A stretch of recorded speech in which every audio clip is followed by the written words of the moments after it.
ज्ञान, भक्ति और वैराग्य, ये तीन कल्याण के मुख्य साधन हैं। ज्ञान, भक्ति, वैराग्य। और ये सर्वमान्य है। ज्ञान, सही समझ, भक्ति, इष्ट में अनुराग, इष्ट आत्मा। लेकिन आत्मा का बोध कराने वाला और जीवन भर जिसके साहचर्य में रहकर ये काम सदैव वह संत गुरु इष्ट है। उनके प्रति भक्ति। मुख्य इष्ट तो आत्मा है। गुरु साधु के पास हम क्यों जाए? क्या जरूरत है? अपनी गर्ज से। हमारी गर्ज है, इसलिए हम जाते हैं। मुख्य बात तो है हम दुख से छूट जाए। इसीलिए बृहदारण्यक का उदाहरण ये इतना साफ है जो याज्ञवल्क्य ने मैत्रेयी को समझाते हुए कहा है। जब याज्ञवल्क्य बहुत बड़े कर्मकांडी और विद्वान पुरुष थे, वो कोई पौराणिक कथा के रूप में उनकी बात नहीं है, तथ्य। शतपथ ब्राह्मण के वे प्रवक्ता हैं और शतपथ ब्राह्मण में ही आखिर में बृहदारण्यक उपनिषद है जो अलग करके उपनिषद के रूप में प्रतिष्ठित है। और उसमें भी वह जब हो सकता है 70-75 की उम्र हो, 2 पत्नियां थी, बच्चों का पता नहीं है, तो दोनों पत्नियों को धन बांट करके विरक्त होना चाहिए। कात्यायनी तो चुप रही, वो साधारण बुद्धि की थी। मैत्रेयी समझदार थी, उसने कहा भगवान ये धन लेकर के मैं क्या करूँगी? इतना धन, क्या इससे मुझे अमरता मिलेगी? उन्होंने कहा अमरता नहीं मिलेगी। संपन्न लोग जैसे ऐशो आराम से जीवन गुजारते हैं वैसे तुम भी गुजारोगे। तो उसने कहा तो ये तो कोई अच्छी चीज़ नहीं। यस्याहं नामृतास्याम किमहं तेन कुर्याम, जिससे मुझे अमरता न मिले, शांत न मिले, तृप्ति न मिले, उसको लेके मैं क्या करूँगी?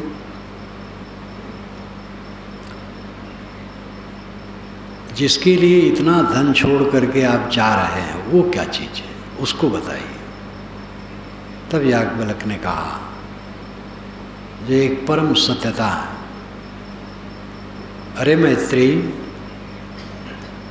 पत्नी के लिए पत्नी को पति नहीं चाहता, अपने लिए चाहता। पति को पति के लिए पत्नी नहीं चाहती, अपने लिए चाहती। पुत्र, धन, देव, ब्रह्म, क्षत्र, सबके विषय में उन्होंने कहा। देवता को देवता के लिए कोई नहीं चाहता, अपने लिए चाहता। जब सब कुछ अपने लिए चाहता है तो अपने को पहचानो। आत्मा व हरे द्रष्टव्य, श्रोतव्य, मंतव्य, निधिध्यास्तव्य। आत्मा ही देखने, सुनने, मनन करने योग्य है और उसको जान लेने पर सब जाना हुआ हो जाता है, कुछ बाकी नहीं रहता है।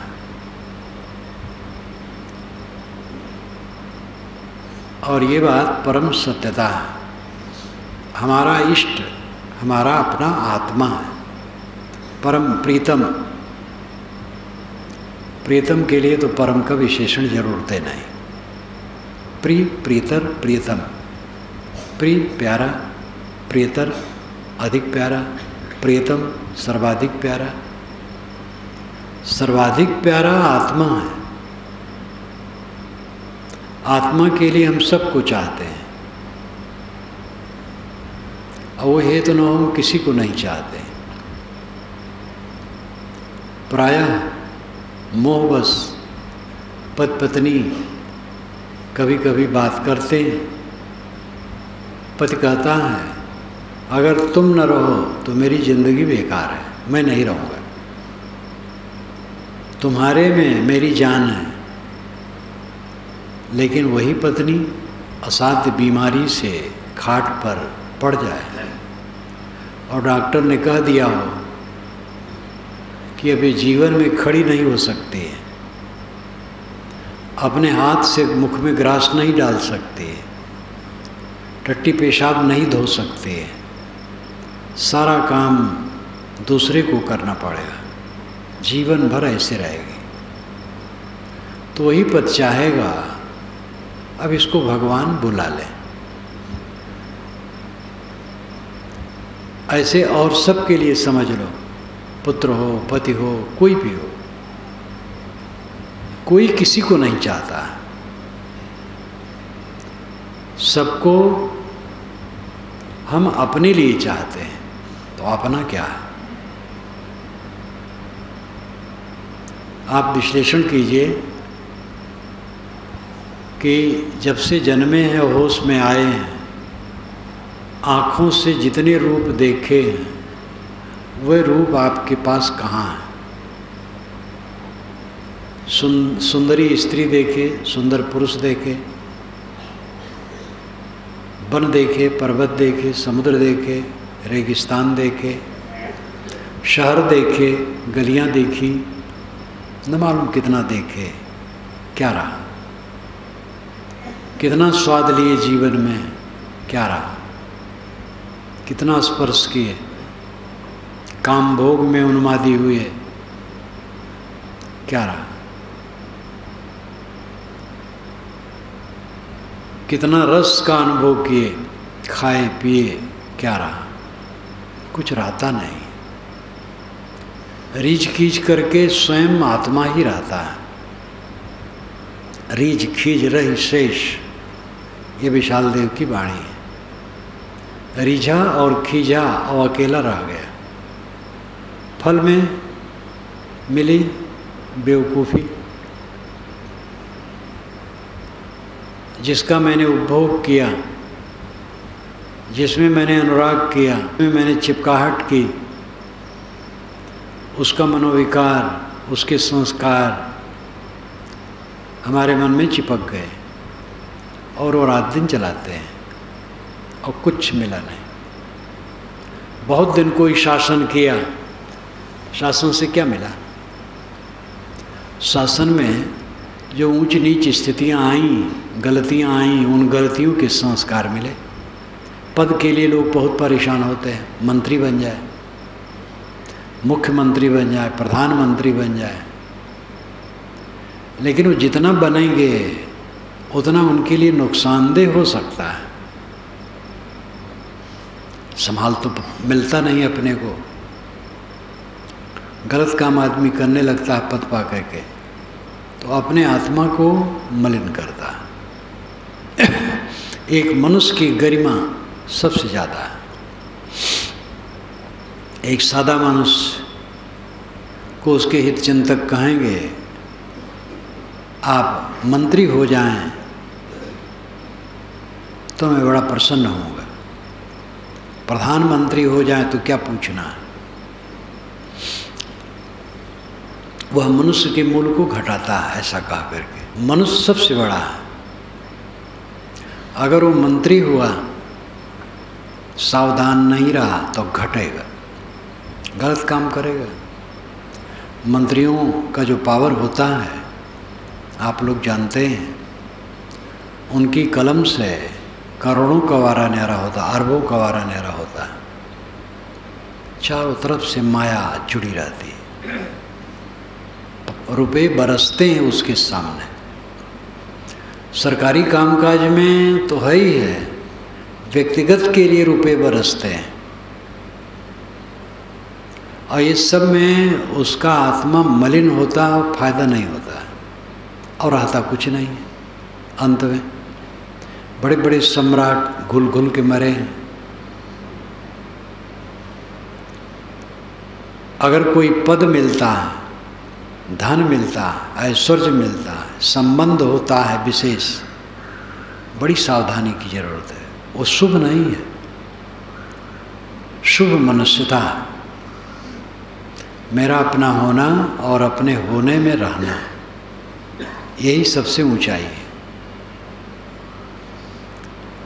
अपने प्रिय लोगों के लिए लोग चाहते ये पद पा जाए, वो शुभकामना करते, ये पद पर मैं आपको देखना चाहता हूँ। ऐसे लोग मनुष्य की इज्जत नहीं समझते हैं। मनुष्य है बस, उससे बड़ा और कुछ नहीं। पद पाने पर वो घटेगा, क्योंकि संभाल नहीं पाएगा। न संभाल ले जाए तो अच्छा है, अहंकार न करे, गलत काम न करे, सेवा करे, तो सोने में सुगंध है। ऐसे लोग हुए हैं और होंगे, राजकाज में भी हैं, साधना मार्ग में तो है ही है, जो सेवा किए हैं, और पद का कोई अहंकार नहीं, पद की कोई कामना नहीं, पद पर रहना हुआ। श्री काशी साहब पारक सिद्धांत के महान विद्वान और संत, कृतार्थात्मा, जिन्होंने पारक सिद्धांत को शास्त्रीय स्वरूप दिया, युग परिवर्तन किया, उनको अधिकारी बनाया गया। 33 वर्ष की उम्र में वो स्टेशन मास्टर थे महाराष्ट्र में। पीछे उनके विषय में पारक में छपा है। तो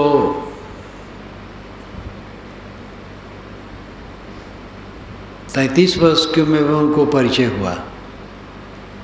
जो पढ़े होंगे उनको ख्याल होगा, गालन स्टेशन पर स्टेशन मास्टर उस समय थे। एक हलवाहक हल चला रहा था और कबीर साहब की वाणी गाता रहता था। सुन करके उसके पास गए, किसकी वाणी है? कबीर साहब की। किसी के भक्त हो? हाँ। तुम्हारे गुरु कहाँ हैं? बताया। उनसे मिला सकते हो? मिला सकते हैं। मिले। 33 वर्ष की उम्र में, कुछ दिन में दीक्षा हुई, कुछ दिन में घर छोड़ दिए, विरक्त हो गए। अद्भुत पुरुष, अद्भुत पुरुष। 2 बच्चे, 1 बच्ची, भरी पूरी गृहस्थी त्याग दिया, बुरहानपुर आ गए।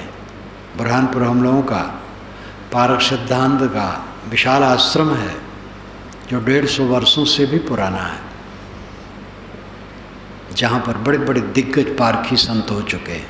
श्री पूर्ण साहब वहाँ के प्रथम थे,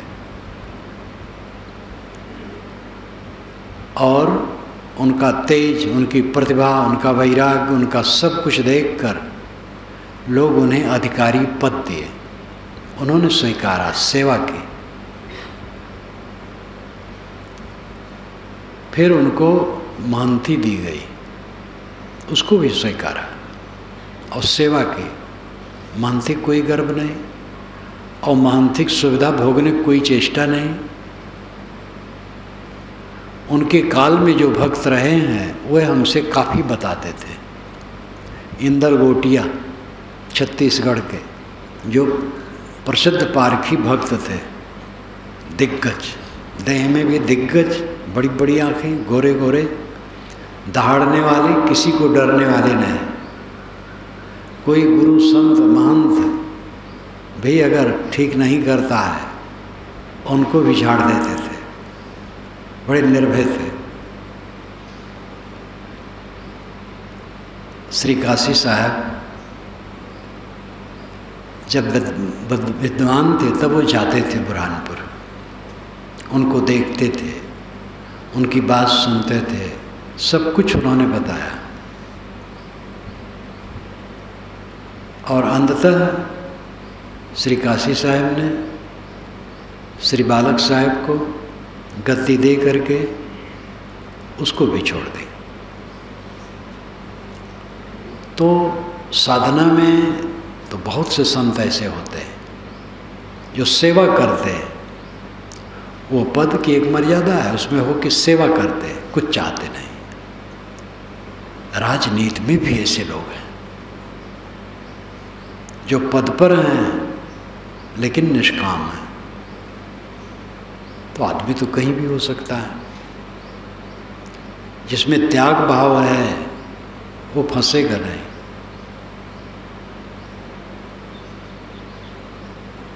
संसार में गरिमा मनुष्यता में, पद में नहीं, विद्वता में नहीं, धनाढ्य होने में नहीं, मनुष्यता में।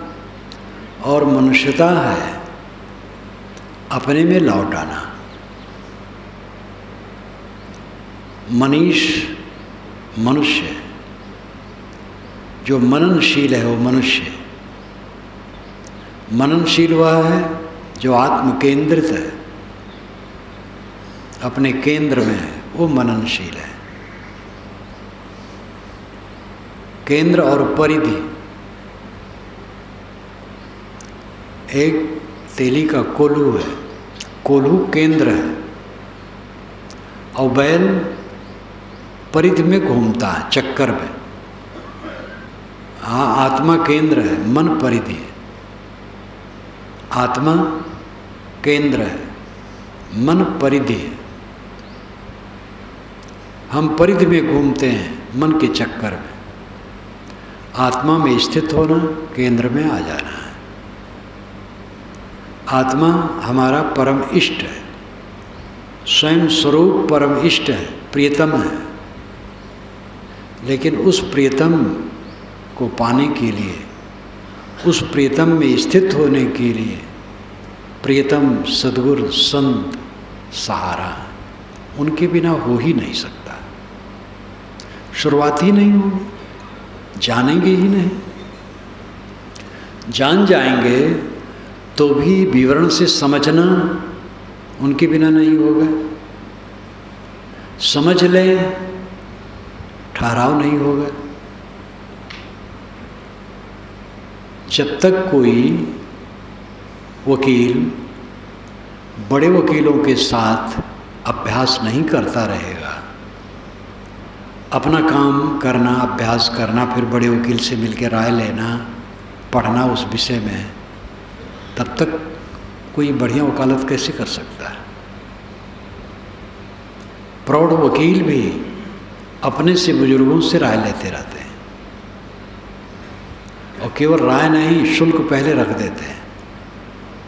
जाएंगे पूछने, उनकी फीस उनकी मेज पर पहले रख देंगे, तब पूछेंगे साहब इस विषय में हम क्या समझें, इस कानून में क्या समझें।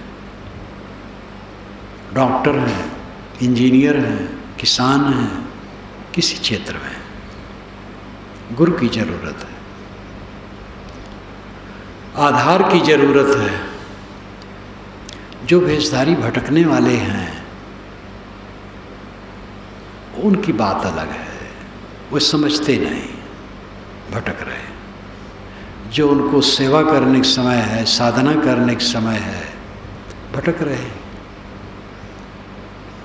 विवेकवान भटकते नहीं। प्रियतम आत्मा है, इष्ट आत्मा है, उसी में भक्ति होनी चाहिए। लेकिन उस तक पहुंचाने वाला और उसमें स्थित जीवन भर बनी रहे, इसका आधार सद्गुरु और संत समाज है। जलाशय में रह करके कमल का फूल खिला रह सकता है, बाहर जा करके नहीं। शुद्ध संग में ही कोई अपने को संभाल सकता है। गृहस्थ लोग गृहस्थी में हैं, लेकिन जो साधक हैं वे किसी विवेकवान गुरु और संत समाज से जुड़े रहते हैं, समय समय से मिलते हैं, उनकी संगत करते हैं, उनकी प्रेरणा लेते हैं। सब तो साथ नहीं रह सकते, गृहस्थ लोग तो साथ नहीं रह सकते, विरक्त भी सब साथ तो सब समय नहीं रहते, मिलते छुटते रहते हैं, लेकिन आधार उनके मन का बना रहता है, श्रद्धा बनी रहती है। ये श्रद्धा भक्ति छूट जाने पर तो पतवार टूट गया, नाव कहाँ जाएगी कुछ ठिकाना नहीं। तो भक्ति आवश्यक है। छूटे न मन क्रम गुरु पद प्रीत, छूटे न मन क्रम गुरु परतीत, छूटे न मन क्रम निज पद प्रीत।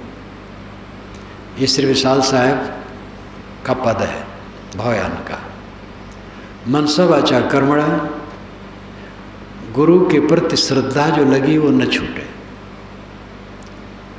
और गुरु के प्रति विश्वास न छूटे, और अपने आत्मा के प्रति श्रद्धा विश्वास न छूटे। भक्ति की आवश्यकता। भक्ति में विघ्न अपना अहंकार, अपनी उल्टी समझ, भ्रम, ये सब रोड़ा, इसको मिटाए बिना भक्ति स्थिर नहीं रहेगी। फिर जिनको हम इष्ट मानते हैं उनका भी अपना स्वभाव है, और वो स्वभाव की सारी बात हमें न जच सकती हो, उसका समाधान जो न करेगा उसकी श्रद्धा स्थिर नहीं रहेगी। स्वभाव के अलावा कोई उसकी बात अपने को नहीं जच सकती है। कोई आपका इष्ट है, ऐसी जगह थूक दिया जहाँ नहीं थूकना चाहिए आपके ख्याल से, और इतने ही में आप नाखुश हो गए तो क्या भक्ति करें। श्री विशाल साहब कहते थे कि जब मुझे कोई कहता है कि मेरे यहाँ साहब चलिए, तो मैं कहता हूँ भाई आओ जाओ देखा जाएगा। श्री विशाल साहब एक जगह 15 दिन तो बहुत कम जगह रहते थे, महीना भी कम रहते थे, 2 महीने 3 महीने 6 महीने तक रहते थे। 2-3 महीना रहना तो सहज है, उनके लिए पूरी छावनी बनती थी, कुटिया बनती थी, पड़ाव पड़ता था, दूर दूर से लोग दर्शनार्थी आते थे। वो सब संभालना, देखना, ऐसे भक्त जो गंभीर हो, समझदार हो, तो जो चाहते थे वे साहब से काफ़ी घुल मिल जाते थे, विश्वसनीय हो जाते थे, तब साहब हाँ भरते थे। तो उन्होंने कहा, जैसे कोई भगत बुलाया, मैं गया, उसका बाग है, बगीचा है, मेरा आश्रम बनवा दिया, कुटिया बनवा दी, साधु रहने लगे। अब कोई साधु किसी पेड़ से एक फल तोड़ लिया और नाखुश हो गया, तो कैसे बनेगा। इतना समझे भाई, तोड़ लिया ठीक है, खाने के लिए संत आए हैं, तोड़ लिया, कोई हर्ज नहीं। संत समाज इतना बड़ा है, किसी ने कुछ कह दिया, भक्त के मन के अनुसार नहीं बना और भक्त नाखुश हो गया, तो उसके यहाँ मैं कैसे रह सकता हूँ।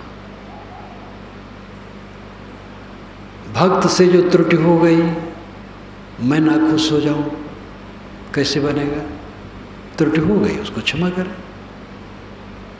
तो आपस में व्यवहार निपटने के लिए एक दूसरे को सहना पड़ता है।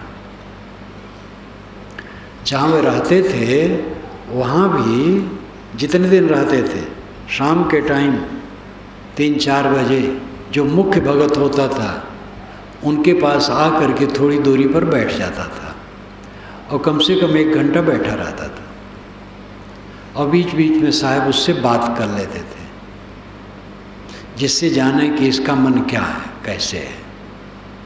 कहीं बीच में उसका मन अब ठंडा हो रहा हो तो यहाँ से कूच करने की तैयारी करें। बड़ी सावधानी बरतते थे साहब। तो श्रद्धा भक्ति टिकने में भी बड़ी बात है। श्रद्धा का अर्थ क्या है? आजकल लोग तर्क बहुत चल रहा है, राम का खंडन, कृष्ण का खंडन, ऋषि मुनि का खंडन, शास्त्रों का खंडन। ये खंडन करने से काम नहीं बनेगा। इन सब महापुरुषों और शास्त्रों से हम लोगों को बहुत प्रकाश मिला है। हाँ, उसमें जो विचारणीय बात है वो विचारना चाहिए। विचारना बुरा नहीं है। श्रद्धा किसे कहते हैं? त्रुटियों को हटा करके अच्छाइयों को ले करके निभाना श्रद्धा। कहीं त्रुटियां नहीं रहती और हमें त्रुटियां प्रतीत होती हैं, और धोखा है। तो श्रद्धा भक्ति में भी रोड़े हैं, और इन रोड़ों को हटा करके किसी की श्रद्धा, किसी की भक्ति स्थिर रह सकती है, नहीं तो स्थिर नहीं रहेगी। अपना मन बिदक जाएगा। बड़े बड़े पुरुषों से बिदगा है। श्री विशाल साहब हमारे सामने जीवन मुक्त कृतार्थ आत्मा थे। कितने लोगों का मन उनसे बिगड़ा। उनके अनुगामियों में जो कट्टर थे उनमें से कितने विमुख हुए। अब कैसे वो समझा सकते थे उनको? इतिहास उठा करके देखो, बुद्ध, महावीर और पुराने पुराने, उसी से समझ लो। जो नहीं समझ पाएगा भटक जाएगा।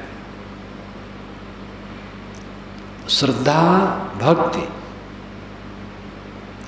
में अगर खोट आएगी तो काम बिगड़ जाएगा। कबहू भाव कुभाव थे जन घट जाए सने, ये कबीर अमृत वाणी की आधी साखी है। कबीर साधु संग से थर थर कापे दे, कबहू भाव कुभाव से जन घट जाए सने।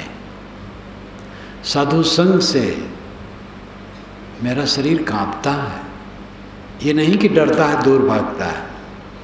मतलब उसमें जो हम लगे हैं, डर रहा हूँ, मेरे मन में कुभावना ना आ जाए और मेरी श्रद्धा घट न जाए, मैं पतित न हो जाऊं, भटक न जाऊं। सबसे सेवक धर्म कठोरा, सिर भर जाऊं उचित असमोरा। जब भरत जी श्री राम को मनाने चले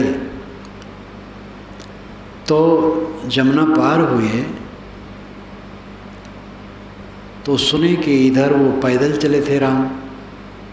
गंगा पार हुए थे तभी नाव का बैठे थे श्रृंगवेरपुर रथ छोड़ करके, तभी से पैदल चले थे। तो वे भी पैदल चलने लगे तो उनके पैर में छाले पड़ गए, तो लोग विनय करने लगे। तो उन्होंने कहा, सिर भर जाऊं उचित असमोरा, सबसे सेवक धर्म कठोरा। जब राम यहाँ पैदल चले हैं तो हमें तो सिर के बल चलना चाहिए। अगर मैं भी पैदल चला तो बराबरी हो गई। सिर के बल चलना चाहिए, लेकिन वो संभव नहीं है, इसलिए पैर से चलता हूँ। गोस्वामी जी ने जो इस भाव को उकेरा है बड़ा मार्मिक है। सिर भर जाऊं उचित असमोरा, सबसे सेवक धर्म कठोरा। तो सतत जागरूक जो रहेगा, अपने अहंकार को, अपने कुटेव को दूर रखेगा, उसकी श्रद्धा भक्ति स्थिर रहेगी। कितने विरक्त साधकों की और कितने गृहस्थ भक्तों की श्रद्धा कुछ दिन में ठंडी हो जाती है, और श्रद्धा भक्ति ठंडी हुई, सब विकार आया, फिर उसको डूबना है। इसलिए श्रद्धा भक्ति की आवश्यकता है और ज्ञान की आवश्यकता है। ज्ञान, स्वरूप ज्ञान, और ज्ञान इतने हैं, कौन बधा है, किस में बधा है, कैसे छूट सकता है। अध्यात्म के लिए इतना ही ज्ञान है। व्यवहार का ज्ञान भी आवश्यक है। रोटी कैसे पकाएं, कितनी दाल में कितना पानी डालना चाहिए, भात में चावल का आधार कितना देना चाहिए, सब भी ज्ञान है। व्यवहारिक ज्ञान अपना महत्व रखता है। लेकिन जो कल्याण के विषय में मुख्य बात है, कौन बधा है, किसमें बधा है, कैसे छूटेगा, क्यों बधा है, इन 4 बातों का ज्ञान होना चाहिए। कौन बधा है, मैं बधा हूँ। किसमें बधा हूँ, जो सामने है। आत्मा बधा है, किसमें, अनात्मा में। क्यों बधा है, अपने को न जानकर,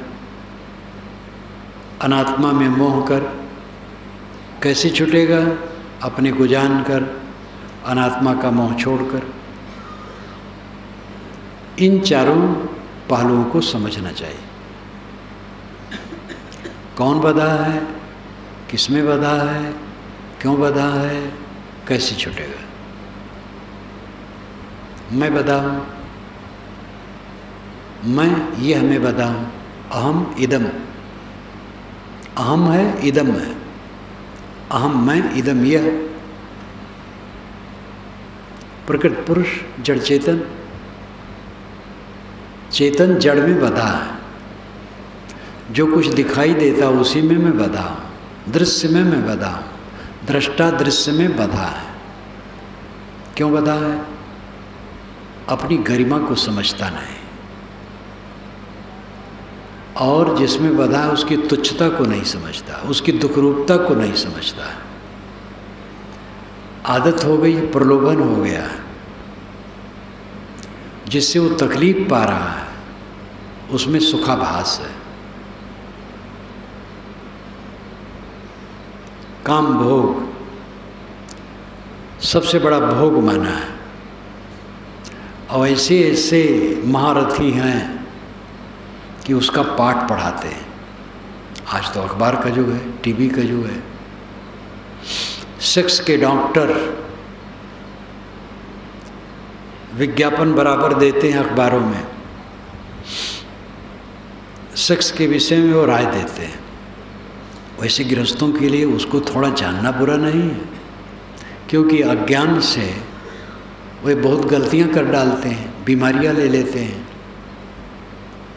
थोड़ा जानना गृहस्थों को ठीक है, लेकिन सेक्स का पाठ पढ़ाया जाता है। स्वस्थ रहना तो अच्छा है, लेकिन स्वस्थ किसके लिए रहा जाए, काम भोग के लिए। कैसे उत्तेजना आप में आवे, ये पढ़ाया जाता है। और यहाँ तक डॉक्टर लिखते हैं, सेक्स का आनंद तो 80 वर्ष की उम्र तक आराम से लिया जा सकता है, इसका प्रसारण होता है। तो संसार में भटकाने वाले बड़े बड़े महारथी विद्वान हैं। ऐसे ऐसे पंडित हैं जो विषय वासना का पाठ पढ़ाने वाले हैं। सबसे बड़ा सुख स्त्री पुरुष के संबंध जनित काम भोग को माना है, और सबसे बड़ा दुख वही है। उसी में चित्त फंस करके आदमी जीवन भर के लिए परतंत्र होता है, चाहे वो स्त्री हो चाहे पुरुष हो। और फिर उसी की वासना उसको जीवन भर झटकती रहती है। जो जितना उसमें डूबेगा उतना उसमें खिंचता रहेगा, और उतना वो अपने आप को निचोड़ता रहेगा। और अंदर में वासनाएं उतनी गड़ेंगे, उतनी बेचैनी, उतना अविश्राम, उतना भवबंधन मजबूत, और अंत में कुछ मिलना न जुड़ना कुछ नहीं। एक उत्तेजना है, स्त्री से क्या पाया, संपर्क किया और अपना छीड़ हुआ, बिलबिलाया। स्त्री पुरुष से क्या पाई, संबंध में छीड़ होकर के बिलबिलाई। दोनों को धोखा मिलता है, न स्त्री से पुरुष को कुछ मिलता है, न पुरुष से स्त्री को कुछ मिलता है, धोखा मिलता है। दोनों उत्तेजित होते हैं, छीड़ होते हैं, मलिन होते हैं, पश्चाताप करते हैं, और उन्हीं का संस्कार उनके चित्त को काटता रहता है। जीवन भर जड़ाध्यास, देह के प्रति अनुराग, चाम, गीला गीला चाम, लिबलिबा, खून पसीना से लिबलिबा चाम, थूक, पेशाब, टट्टी से लिपटा, इसी में अनुराग। कैसे बोध में कोई स्थित होगा, कैसे स्वरूप में स्थित होगा? गृहस्थों के लिए एक दो संतान के लिए काफ़ी है बस, ज़्यादा ये ठीक नहीं। साधक सावधान हो।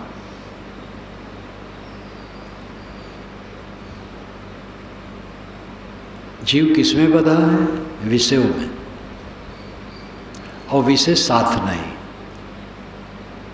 वह राग बना करके छूट जाते हैं। कितने सुंदर रूप हमारे जीवन में मिले, कुछ नहीं रहा। अगर वो साथ में रहे तो थोड़े दिन में बुढ़ा गए, उनका सौंदर्य उड़ गया। जवानी का सौंदर्य तो कुछ 10-5 वर्ष रहता है। 10 वर्ष ज़्यादा, कितने लोगों को 4-5 वर्ष में खो जाता है, और क्षण क्षण खोता है। कोई स्नान करके साफ सुथरा हो करके आए तो सुंदर लगता है, लेकिन सो करके सुबह उठाओ तो देखो विवरण, घृणित चेहरा। एक भ्रम है, भ्रांति है। इसलिए व्यामोहित होकर के आदमी पतंगे की तरह उलझ उलझ करके मरता है, जलता है। जिसमें जीव बधा है वो धोखा है, सुख का धोखा है, सुखाभास। सुख नहीं है, सुखाभास है, सुख का आभास, भ्रम। जैसे बालू में पानी का भ्रम, वैसे देहों में, विषयों में सुख का भ्रम, ये सुखाभास। इसी में हम बधे हैं। कैसे छूटेंगे? उस सुखाभास को छोड़ दें, उसकी असलियत को देखें, विचार प्रधान चित्त बनाएं। इसी से वैराग्य होता है। वैराग, विराग।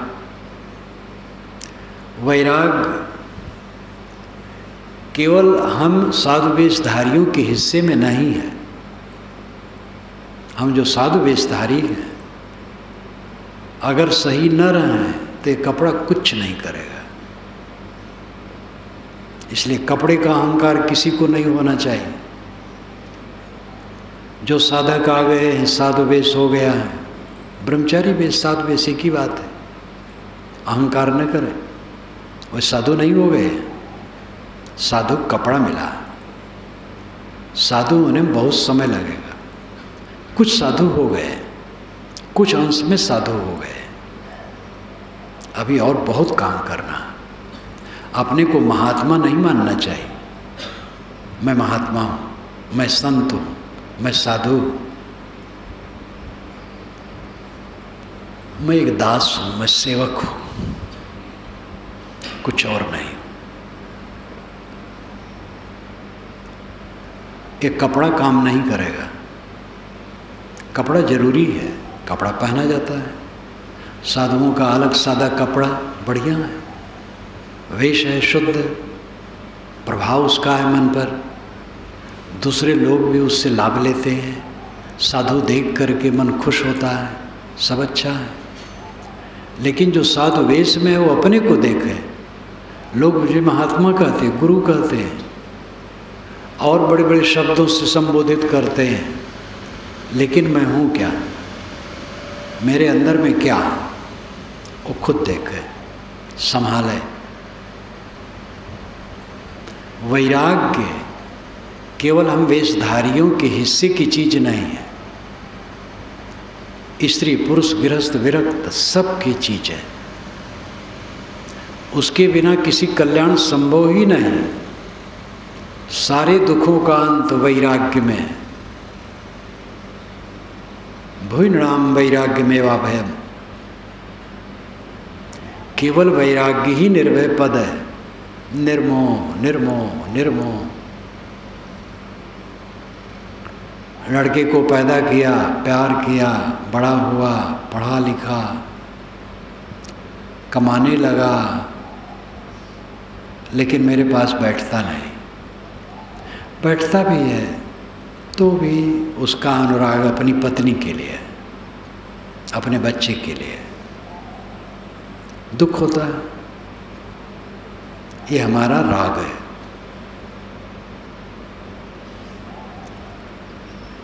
बच्चा हुआ, पाल पोस दिया, पढ़ा लिखा दिया, वो कमाए खाए, सुखी रहे, हमें कुछ नहीं चाहिए। यहाँ वैराग की जरूरत है। वैराग नहीं होगा दुखी रहेंगे।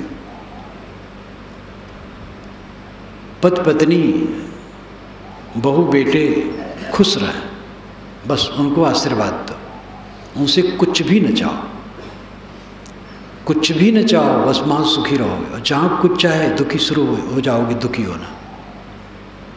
चाहने से तो और झंझट बढ़ती है। जहाँ ख्वाहिश किए वहाँ दिन बने। मगबो भलो न बाप सो, जो विधि राखे टेक निष्काम। वैराग्य की जरूरत सबको है। पति पत्नी परस्पर में, परस्पर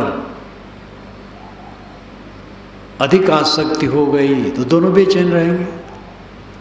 मुझे ख्याल आ जाता है एक लड़की का, छत्तीसगढ़ की एक लड़की, निश्चित है वह कई बार मिली होगी, लेकिन उसने नाम नहीं लिखा। अब तो 4-5 वर्ष होते होंगे। उसका पत्र आया, बंदगी की पत्र में सुपरिचित सारे शब्द, कि साहब आपकी पत्रिका पढ़ती हूँ, पुस्तकें पढ़ती हूँ, अब शादी हो गई है, मैं ससुराल आ गई हूँ, पत्र मुझे बहुत प्यारा है, उसमें मेरा बहुत मोह हो गया, उसको देखे बिना मैं रह नहीं और पाती हूँ।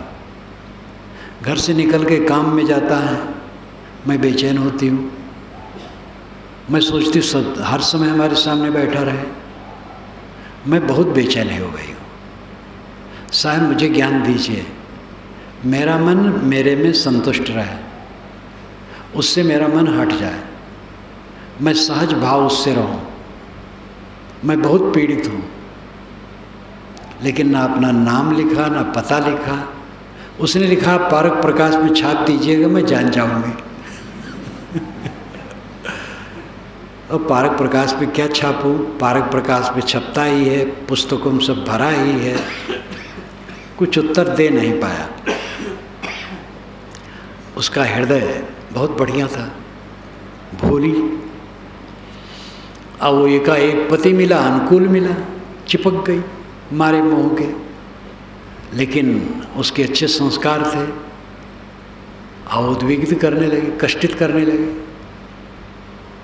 और उसको बेचैनी हुई कि ये तो ठीक नहीं है।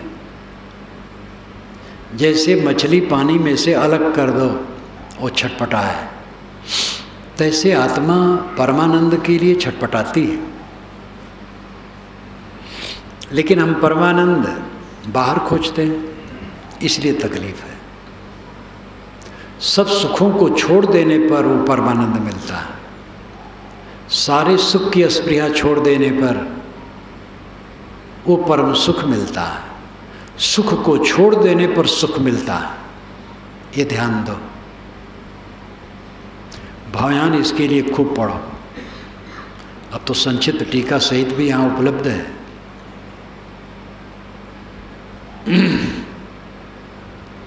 सुख को छोड़ देने पर अखंड सुख मिलता है। तथ्यता यह है कि सुखाभास छोड़ देने पर सुख मिलता है। जो विषयों में सुख का भ्रम है, जब वो छूट जाता है तो अखंड सुख मिलता है। गर्ज ही नहीं, सुख की जरूरत ही नहीं। जो भूखा आदमी है वो चाहता है भोजन मिल जाए, जिसका पेट भरा है वो भोजन के लिए लालसा कैसे करेगा? जो आत्मसंतुष्ट है वो कौन सा सुख चाहेगा? सुख तो है नहीं, भ्रम है। तो वैराग की जरूरत है। जो अनात्मा में हमारी चिपकाहट है, देह से लेके पूरा जगत, और इतना ही नहीं अहंकार से लेके देह और जगत, जो इन सब बातों में मेरा अहम भाव है, वो अहम भाव भी मिथ्या है,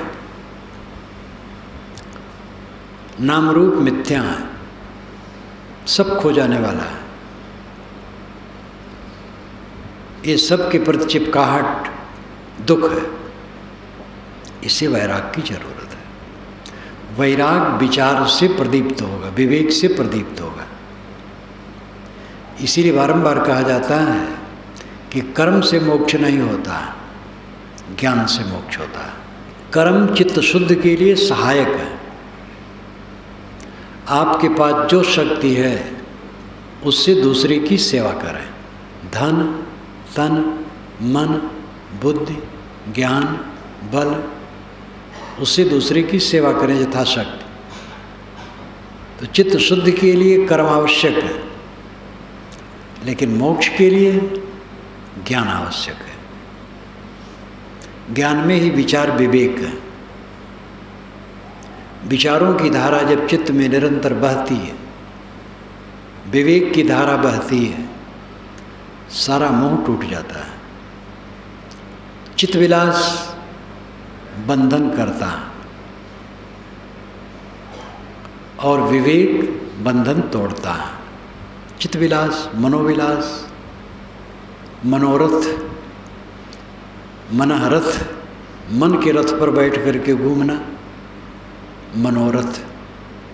मन ही मन में कल्पना में डूबे हैं, तमाम सुखों की कल्पना में। ये नौजवानी की शुरुआत में एक कल्पना बहुत ज़्यादा आती है। 12-14 वर्ष की उम्र के बाद ऐसी कल्पनाएं ज़्यादा बढ़ती हैं। गर्दा गुब्बार चित्त में सुखों की व्यर्थ कल्पना, झूठी झूठी कल्पना। मनोरथ, मन के रथ पर बैठ करके हम भटकते हैं, चित्तविलास, मनोविलास में पड़े, व्यर्थ की कल्पनाओं में डूबे। उसके विरोधी विवेक विचार है। मनोविकार को तोड़ देता है, मनोविलास को तोड़ देता है। स्त्री और पुरुष के शरीर में सुख है, ये कल्पना मनोविलास है। विचार कहता है बेवकूफ, सुख उसमें कहाँ है? हड्डी मांस का ढांचा है, टट्टी पेशाब की पोटली है, दुखों से उलझा है। जिस देह में तुम आकर्षित होते हो उस देहधारी से पूछो, वो स्वयं असंतुष्ट, तृष्णा में डूबा, अंदर अंदर जल रहा है। सुख कहाँ है? अपना शरीर माना हुआ, सुख कहाँ इसमें है? सब टट्टी पेशाब है। ये विचार, वास्तविकता का दिग्दर्शन, ये विचार है, विवेक है। ये बंधन को तोड़ता है। ज्ञान से मोक्ष होता है, कर्म से नहीं मोक्ष होता है। कर्म चित्त शुद्धि का सहायक है, सीधा वो नहीं है। जो कर्म ही मात्र से मोक्ष मानते हो ब्रह्म है। केवल ज्ञान से मोक्ष, ज्ञान हो जाए तो मोक्ष तो हो ही जाएगा, लेकिन ज्ञान होगा ही नहीं बिना कर्म के। जो सेवा नहीं करेगा, जिसमें भक्ति नहीं होगी, चित्त ही नहीं शुद्ध होगा, तो ज्ञान कहाँ होगा? मौखिक और वाचिक और बौद्धिक ज्ञान हो भी जाए, वो रहनी में नहीं होगा। ये उदाहरण साफ है कि आप खेत को गोड़कर, जोतकर, खाद पानी डालकर, कमाई करके, बीज डाल करके तब फसल पा सकते हैं। बिना खेत की कमाई किए बीज डाल दें, कोई मतलब नहीं।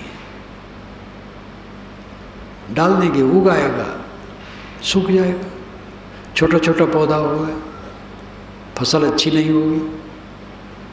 पूरी कमाई के बाद बीज डालने से तब खेत फसल उगलता है। कर्म के बिना ज्ञान काम नहीं करेगा। लेकिन कर्म मात्र से मोक्ष नहीं होगा, ज्ञान की जरूरत है। कोई अद्भुत पुरुष अनेक जन्मों का दिव्य संस्कारी, कोई कर्म नहीं किया और इस जीवन में इतना वो शुरू से तेजवान हो गया, एकदम बोध वैराग्य में पूर्ण हो गया, तो ये विचित्र घटना कहीं घटती है। लेकिन वो भी कुछ तो करता ही है। जब वो बढ़ेगा, थोड़ा बड़ा होगा, जानेगा, किसी संत गुरु के पास जाएगा, वहाँ सेवा भक्ति तो करेगा ही। बहुत दान पुण्य करने को उसका अवसर नहीं रहता, वो बात अलग है, लेकिन कुछ तो करेगा ही। तो कर्म सहायक है, ज्ञान मुख्य है कल्याण के लिए। बोध से मोक्ष होगा, सब तरफ का अभाव करने से मोक्ष होगा। दृश्य का अभाव, जो मैंने शुरू में कहा था, ध्यान की शुरुआत में आज कहा था, दृश्य का अभाव। दृश्य का अभाव करो। 5 दृश्य हैं, शब्द, स्पर्श, रूप, रस, गंध, ये 5 दृश्य हैं। लाओ त्से ने भी कहा है 5 रंग हमारे आँखों की शक्ति को नष्ट करते हैं, 5 स्वाद हमारे रसन शक्ति को नष्ट करते हैं।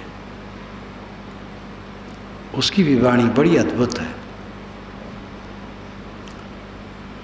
तो शब्द, स्पर्श, रूप, रस, गंध, ये 5 दृश्य हैं। वैसे स्थूल रूप में दृश्य केवल रूप है, गंध दृश्य नहीं है, लेकिन वो नाक का दृश्य है। नाक उसे जानता है, नाक से हम जानते हैं उसको। स्पर्श त्वचा का दृश्य है, शब्द कान का दृश्य है, रस जीभ का दृश्य है। तो 5 विषय ये दृश्य है। इसका अभाव स्वरूप स्थित है। इसका उपयोग केवल विवेक पूर्वक करो, काम भोग का त्याग करो, ब्रह्मचर्य का पालन करो। पूर्ण कल्याण चाहते हो, कोई कहीं हो, घर छोड़े उनको तो करना ही। जो गृहस्थी में है स्त्री पुरुष, पूर्ण कल्याण चाहें, पूर्ण ब्रह्मचर्य व्रत का पालन करें। जो ऐसा नहीं कर सकते, वही भी जितना बन सके साधें। अंततः पूर्ण कल्याण होगा पूर्ण ब्रह्मचर्य से। संयमी बनो, विषयों का त्याग करो, दृश्य का अभाव करो।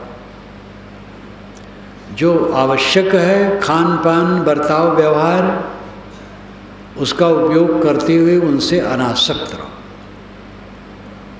सब दवाई समझो, खाना पीना, कपड़ा लत्ता, घर द्वार, सब दवाई है।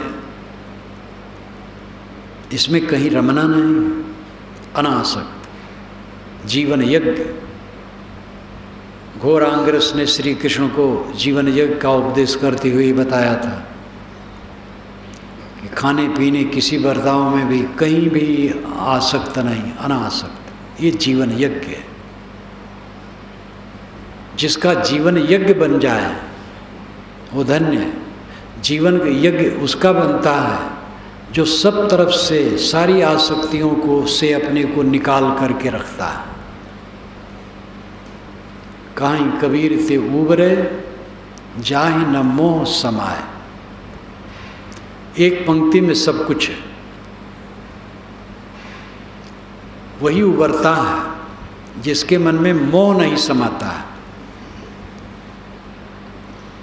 तो मोक्ष, कल्याण, परमानंद, परम शांत, परम तृप्ति, जीवन मुक्ति, विदेह मुक्ति प्राप्ति के लिए भक्ति, ज्ञान, वैराग्य ये 3 प्रमुख साधन हैं। भक्ति आत्मनिष्ठा है मुख्य, लेकिन उस आत्मनिष्ठा के लिए गुरु और संत के प्रति निष्ठा आवश्यक है। ज्ञान, दृष्टा दृश्य का विवेक, वैराग, दृश्य का अभाव। ज्ञान भक्ति वैराग के पथ पर चलकर सब गृहस्थ विरक्त स्त्री पुरुष अपना कल्याण करें।